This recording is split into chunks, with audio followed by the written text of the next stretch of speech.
Hallo und ganz herzlich willkommen zu dieser neuen Folge von Quellweisheit, dem Podcast für deine spirituelle Meisterschaft. Ich bin Marlene Katharina und gebe dir Quellbotschaften aus dem höchsten Bewusstsein durch, die auf tiefsten Ebenen wirken. Denn es ist eine Schwingungsübertragung, die stattfindet und dich daran erinnert, was du wirklich bist. Wir freuen uns so sehr, heute hier mit dir, mit euch zusammen zu sein und eine Botschaft aus der höchsten Quellbewusstheit für euch durchzugeben. Wir sind die Liebe, wir sind das Leben, wir sind das Erleben in Form. Und somit können wir euch aus genau diesem Wissen heraus das Wissen zum Vorschein bringen, das in euch ruht, stets zu eurer Verfügung ist.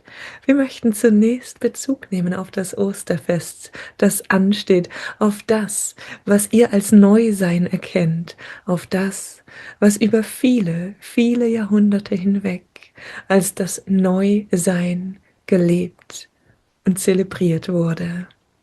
Der Mensch sucht das Neusein. Du suchst das Neusein in jedem Moment und doch untersagst du es dir hier und da du weißt, dass jedes Neusein auch ein Loslassen des Altseins ist. Das Altsein, das Leiden, wird abgelöst durch das Neusein.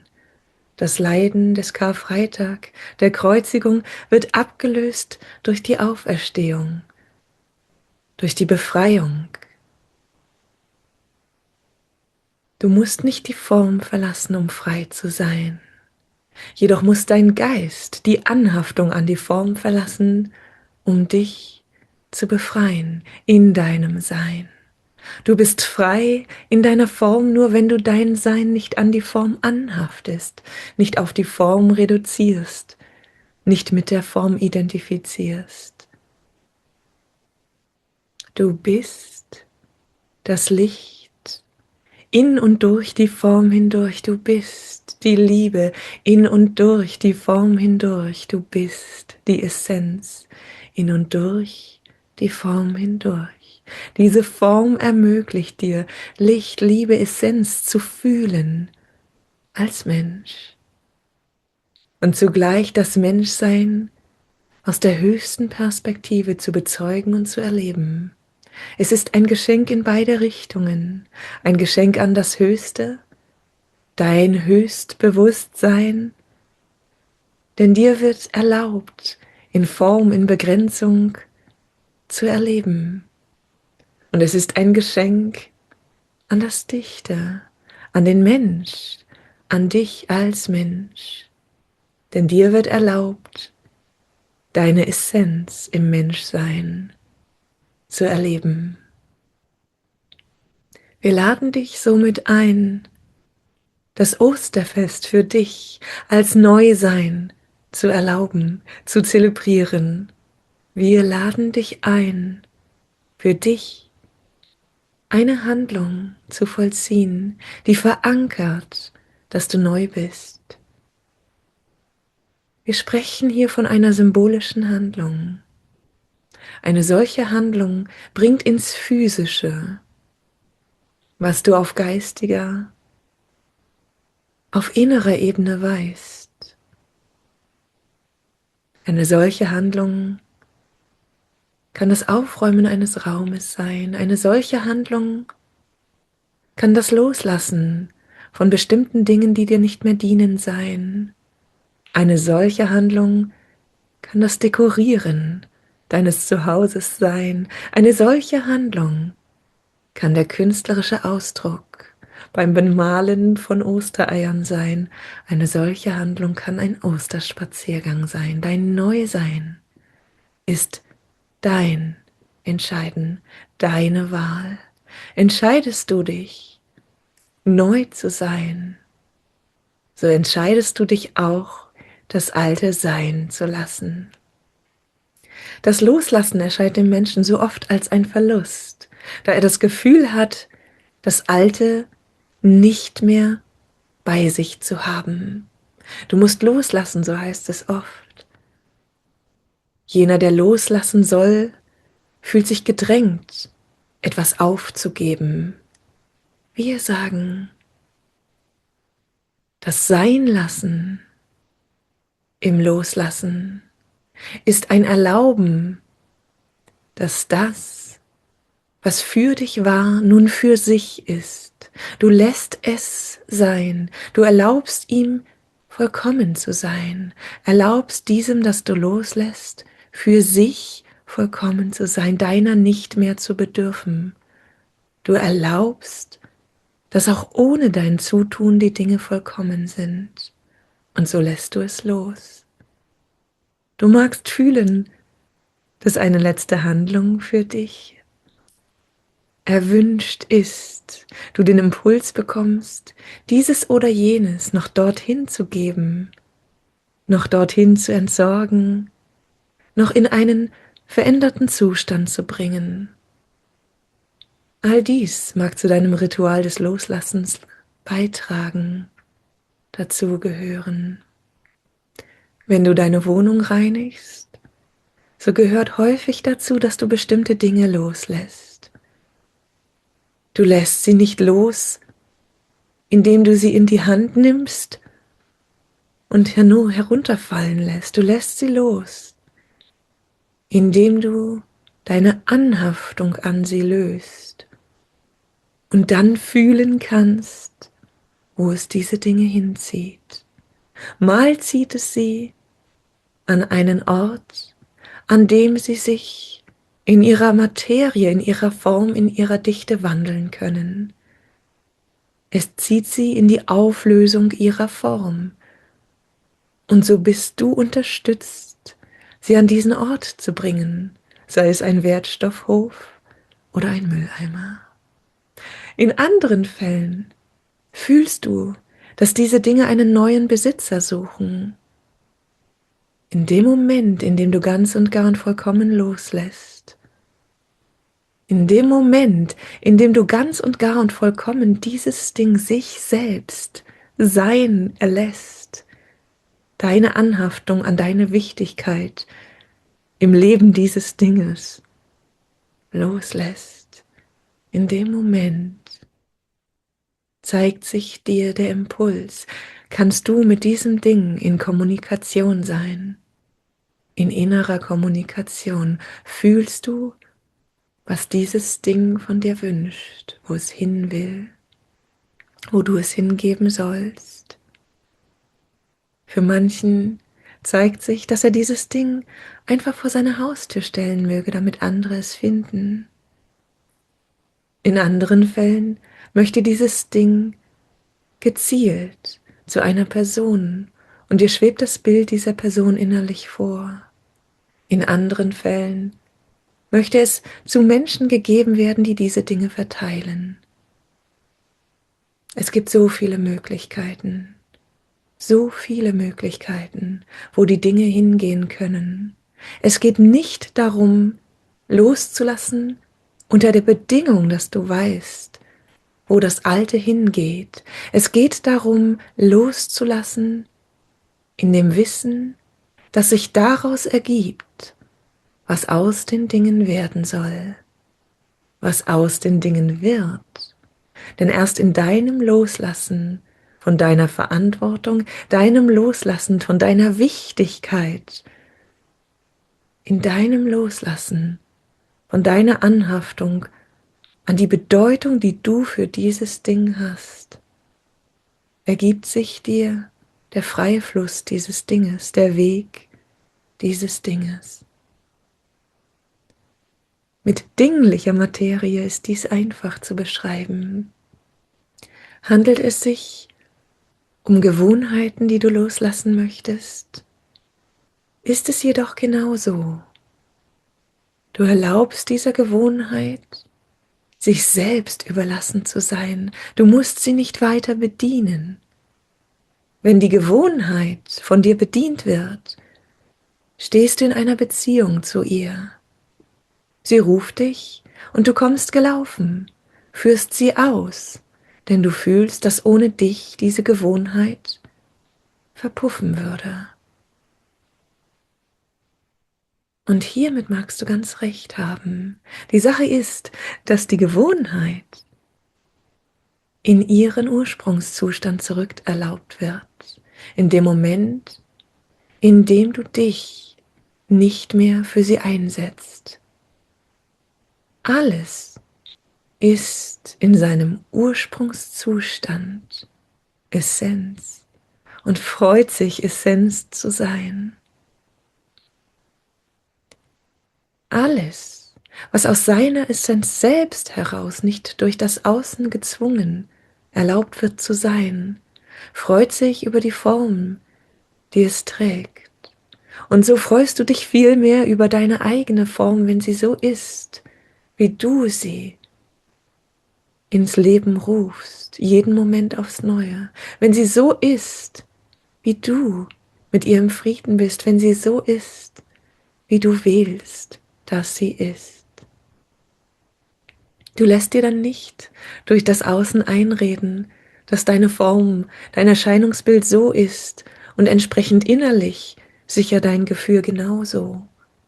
Nein, du weißt, das Erscheinen meiner Form ist ein Wechselspiel zwischen dem Außen, jenem, dem meine Form erscheint, und meiner Form.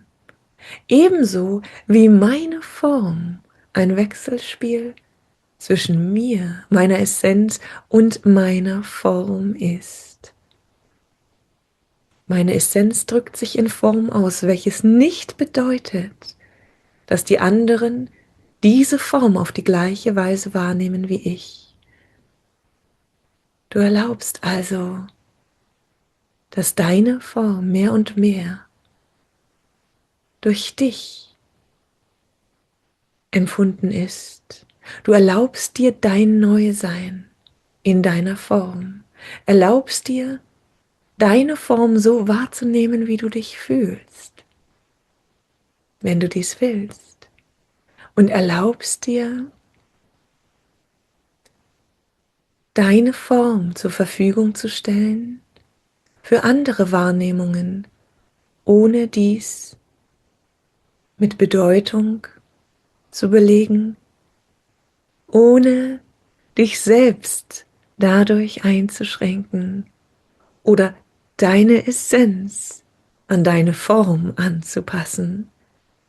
Dies ist freilich unmöglich, und doch, indem du versuchst, deine Form auch innerlich zu repräsentieren, was automatisch geschieht, wenn du dir darüber nicht im Klaren bist, indem du versuchst, deine Form im Inneren zu repräsentieren, benötigst du einen großen Energieeinsatz. Denn die Essenz auf so etwas zu begrenzen, ist unmöglich. Der Versuch, dies zu tun, ist wie der Versuch, Wasser in zwei Händen zu behalten. Es wird dir nicht gelingen, und doch versuchst du, alles zu geben. Du versuchst, das Wasser, was hindurchläuft, von unten wieder aufzufangen. Du versuchst, dieses Wasser immer wieder in deine Hände zu zwingen, in deine Hände zu bringen, bis du feststellst, dass indem du das Wasser loslässt, überall dieses Wasser ist. Es geht nicht darum, ein bestimmtes Wasser, bestimmte Wassertropfen, bestimmte Wasserabschnitte abzugrenzen und dich darüber zu identifizieren. Es geht stets und ständig darum, das Wasser durch dich hindurch fließen zu lassen und zu genießen, dass du mit deinem physischen Sein, mit deinem individuellen Sein auf Erden eine individuelle Erlebniswelt fühlen kannst, die du gewählt hast. Das Alte loslassen also, zu dem der Karfreitag dir eröffnet, welches Leiden im Anhaften am Alten steckt. Das Alte loslassen ist stets eine Befreiung. Diese Befreiung geschieht nicht durch Zwang. Diese Befreiung geschieht durch Erlauben.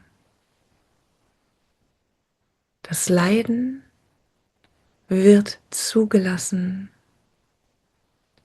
Es wird nicht mit Widerstand belegt. Das Leiden wird erkannt.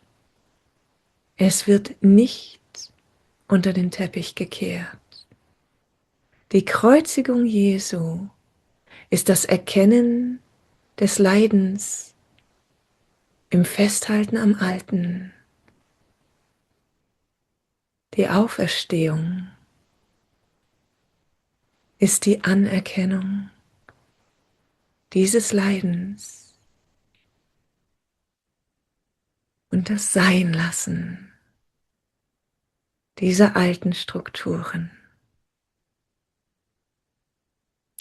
Ihr seid in einer Zeit, in der so viel Wandel geschieht, im Außen wie im Innen. Das Außen lässt sich für den Menschen nicht leugnen, so sucht er mehr und mehr im Außen auch den Wandel. Kollektiv gesehen bildet sich euch an vielen Stellen eine Phase des Karfreitag ab, über das Osterfest hinausgehend eine Phase des Karfreitag. Mancher von euch befindet sich bereits mitten darin. Mancher von euch ist bereits in der Auferstehung, nimmt diese Phase nicht wahr, im doppelten Sinne. Jener, der in der Auferstehung ist, jener, der im Neusein ist, jener, der nicht am Alten hängt, der das Alte sein lässt, es anerkennt und sein lässt, sich selbst überlässt, jener ist frei.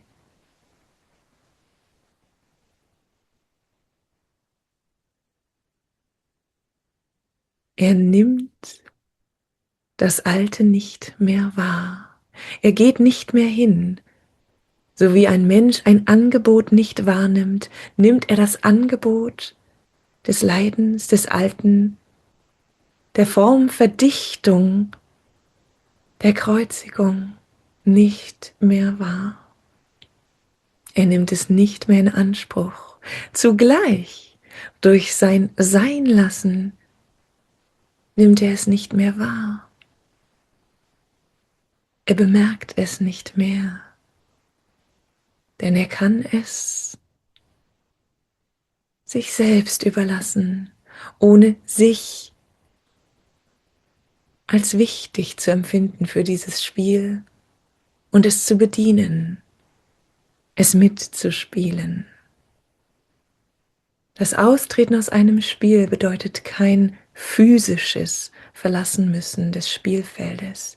Es bedeutet, dass du dir einen anderen Platz suchst auf dem Spielfeld. Nimmst du dir ein Spielfeld, so gibt es immer Felder, doch es gibt auch das zwischen den Feldern.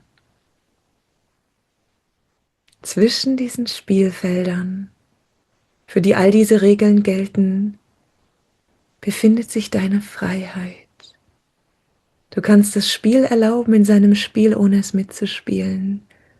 Kannst in dem Spiel sein, ohne es mitzuspielen. Kannst wahrnehmen, wie das Spiel durch dich hindurch gespielt wird. Du Teil des Spiels bist, jedoch dich damit nicht identifizierst. Und somit lässt du das Spiel sein. Lässt selbst dich Teil des Spiels sein. Denn hier und da bist du Teil des Spiels in deiner menschlichen Form. Doch du begrenzt dein Sein nicht auf diese Spielfigur, die du in menschlicher Form bist, beziehungsweise die Rolle, die du in menschlicher Form übernimmst. Du begrenzt dich nicht. Und du bist immer wieder neu. Dein Fokus, dein Leben liegt in dem Erleben dessen, was du wählst. Du kannst das Spiel spielen und gleichzeitig die Fülle, die Freude des Seins erleben. Es zählt nicht, was du tust, es zählt, auf welche Weise du erlebst während dieses Tuns. Es zählt die Frequenz, in der du dich befindest. Da du jetzt in diesem Zeitpunkt, in dieser Zeitphase auf der Erde bist, hast du für dich gewählt, dass du durch jede Form, durch jede Erfahrung, durch jedes Angebot von Sein hindurch deine Frequenz halten möchtest. Du möchtest als Teil des Spiels ein anderes Spiel spielen. Du möchtest durch jede Rolle, die dir zugeteilt wird, hindurch die Essenz, dein wahres Sein fühlen. Du möchtest durch alles hindurch lieben. Dies ist dein höchstes Streben. Dies ist dein tiefstes Erleben.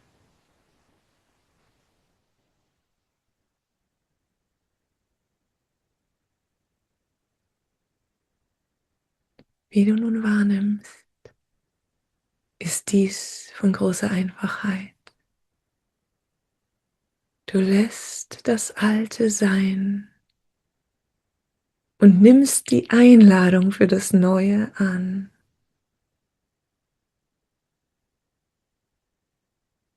Du verankerst dein Neusein nicht nur am Ostersonntag, nein, auch an jedem Tag, an dem du dich fürs Neusein entscheidest, über eine kreative Handlung, einen Bereinigungsprozess,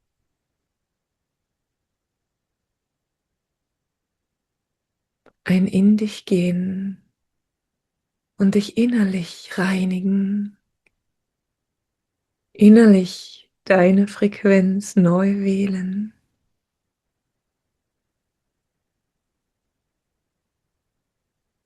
Du erlaubst dein Neusein und verankerst es.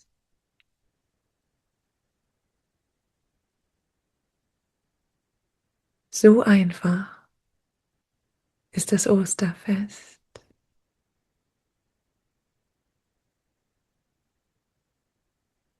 Dem Mensch scheint es, als sei alles sehr kompliziert. Und so erlaubt er sich, mehr und mehr zu konsumieren. Für den einen ist es Materie, für den anderen ist es Information, für den nächsten ist es Wissen, für den nächsten ist es Essen. Das Konsumieren verschiedenster Dinge, sei es auf medialer Ebene, auf physischer Ebene, auf emotionaler Ebene oder auf sonst irgendeiner Ebene. Das Konsumieren ist immer ein Verbrauchen. Indem du konsumierst, verbrauchst du auch dich selbst. Es gilt also, die Bewusstheit in den Fluss der Einladungen zum Konsumieren zu bringen.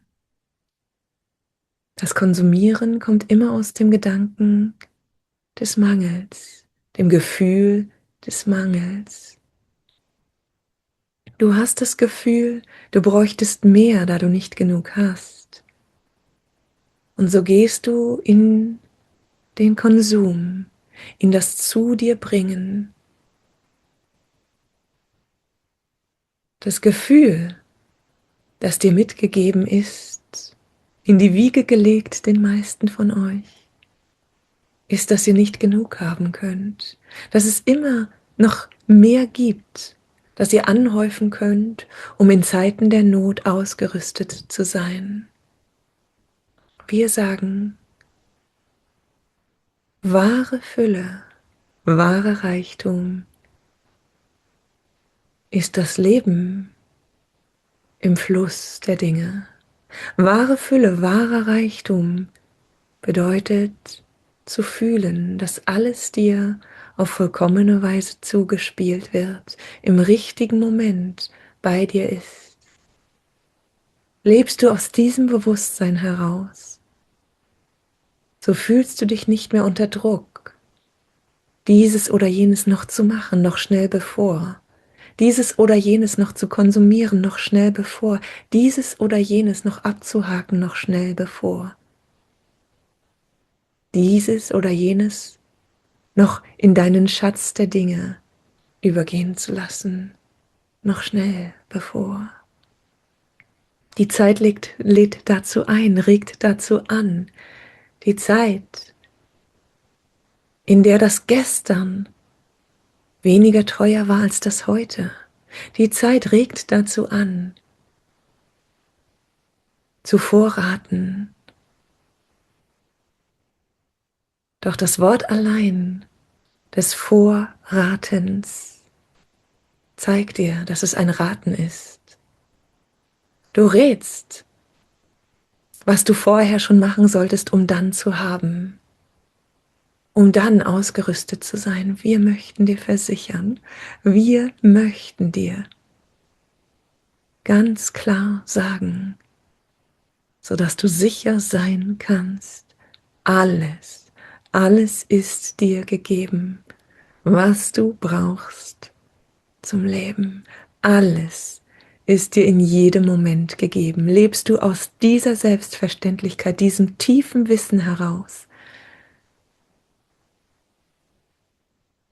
diesem Vertrauen heraus, welches sich aus deinem höchsten Wissen und Bewusstsein im Menschlichen zeigt, lebst du aus diesem vertrauenden Wissen und wissenden Vertrauen heraus. So ist dir stets und ständig alles gegeben, alles, was du brauchst zum Leben. Es ist dir alles gegeben. Wenn du dich also im Anhäufen von Materie, im Bevorraten findest, wenn du dich in einem Moment findest, in dem du das Gefühl hast, dieses oder jenes noch konsumieren zu wollen, dich auf diese oder jene Weise noch vorbereiten zu wollen, dieses oder jenes an Informationen noch schnell zu dir zu holen, wenn du dich in einer solchen Situation befindest, halte inne, nimm 3 tiefe Atemzüge in dein Herz hinein, fühle die Liebe, das Licht, dein Sein.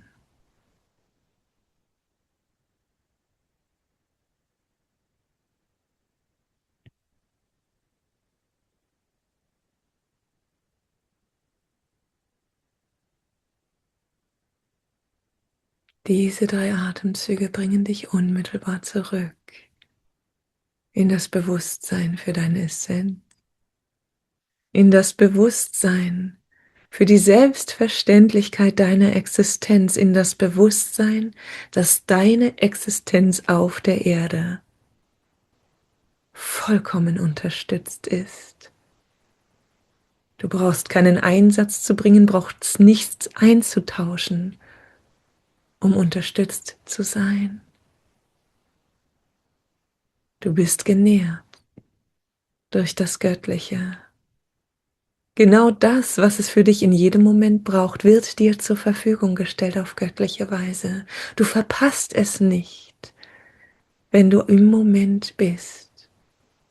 Hingegen verpasst du, oh, so viele Impulse, so vieles, was dir zur Verfügung gestellt wird, wenn du aus Sorge, etwas zu verpassen, die Dinge tust, die sich dir nicht aus dem Herzen ergeben, sondern zu denen du dich gedrängt fühlst, vom Verstand her, vom Kollektiv her, von der Dynamik der Zeit her.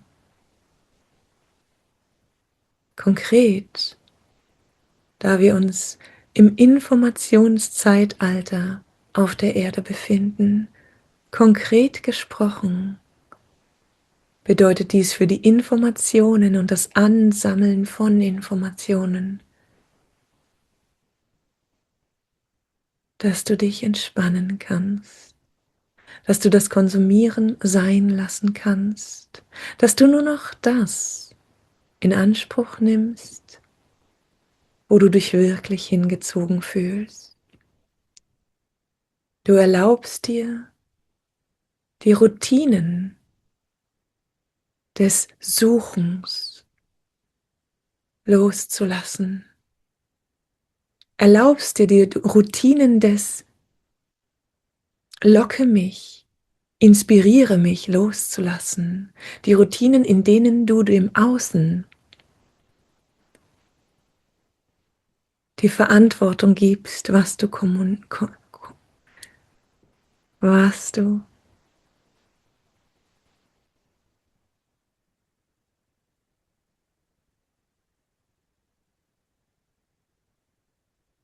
konsumierst. Du gibst nicht mehr deine Verantwortung ins Außen für das, was du konsumierst. Du erlaubst dir, deiner Stimme zu folgen. Das bedeutet nicht, dass nicht aus dem Außen die Einladungen kommen, die Impulse, auf die du reagierst aus deinem Herzen heraus. Mit einem Ja von innen oder einem Nein. Doch du bist nicht mehr im Suchen-Modus, nicht mehr in dem Gefühl, wenn ich nicht auf diese Plattformen gehe, wenn ich nicht suche und klicke und in die Tiefe gehe von dem, was mir zugespielt wurde, aus der Gewissenhaftigkeit heraus, es richtig zu wissen und dann richtig zu machen. Wenn ich nicht, lässt du los, lässt es sein und schwingst stattdessen in das Vertrauen hinein, das Wissen, dass die Informationen, die für dich relevant sind, immer ihren Weg zu dir finden. Je offener du bist, desto leichter ist es, für die Informationen, die für dich gedacht sind, zu dir zu kommen. Du verlässt die Welt des Konsums und bist in der Welt, dem Kosmos des Seins.